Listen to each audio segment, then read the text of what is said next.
Russia has taken over UN Security Council's presidency despite Ukraine's anger to block the move. Despite Ukraine's complaints, permanent council member Russia could not be blocked from assuming the presidency. Ukraine has joined the chorus of outrage from Western countries and has termed Russia's presidency as a slap in the face to the international community. Despite International Criminal Court issuing a warrant against Putin, Moscow had assumed the UN Security Presidency as a part of the monthly rotation between the Security Council's 15 member states. Moscow had last chaired the council in February 2022, the same month it invaded Ukraine. Один із сотень артилерійських обстрілів, які держава-терорист здійснює щодобово. І при цьому Росія головує в Радбезі ООН. Складно уявити щось таке, що більш доводить повне банкрутство таких інституцій.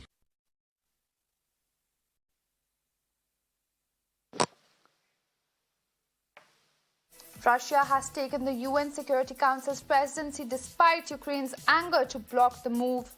Ukraine's complaints and permanent council member Russia could not be blocked from assuming the presidency.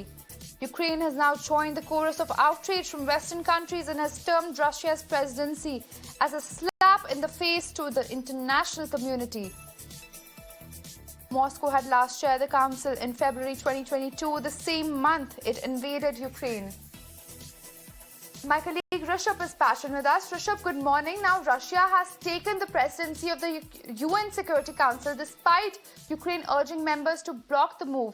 Ukraine has now called it a slap in the face of an international front and has, after the international court had issued a warrant against Putin. We know for a fact that Russia is one of the strongest powers in the world, but is this Russia's way of saying that it does not care about any international criticism?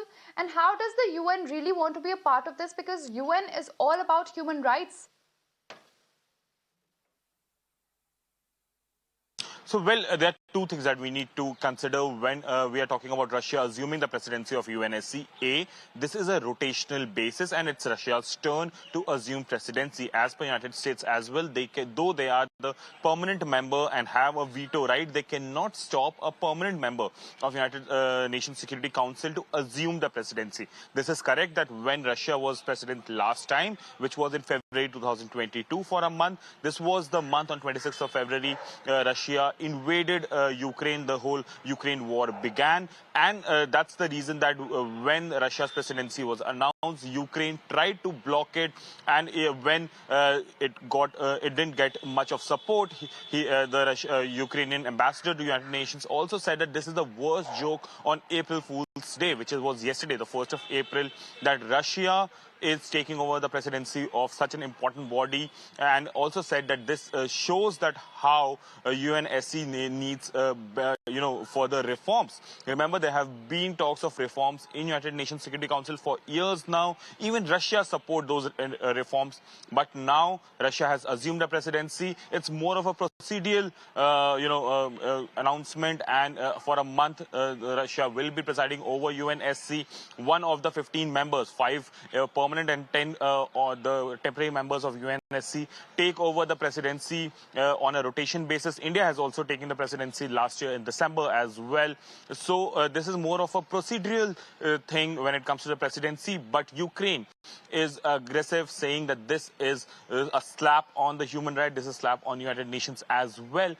United States, on the other hand, is saying that it cannot block a permanent member to stop by stopping them from assuming the presidency. Apart from that, other members also will have to abide by the process in which one country assumes presidency. So it is more of a procedural work, while Ukraine and other Western countries do not abide by what Russia is doing in Ukraine. But given the constitution of UNSC, this is something which was an offing and has happened now. Right. Many thanks, Rishabh, for being with us.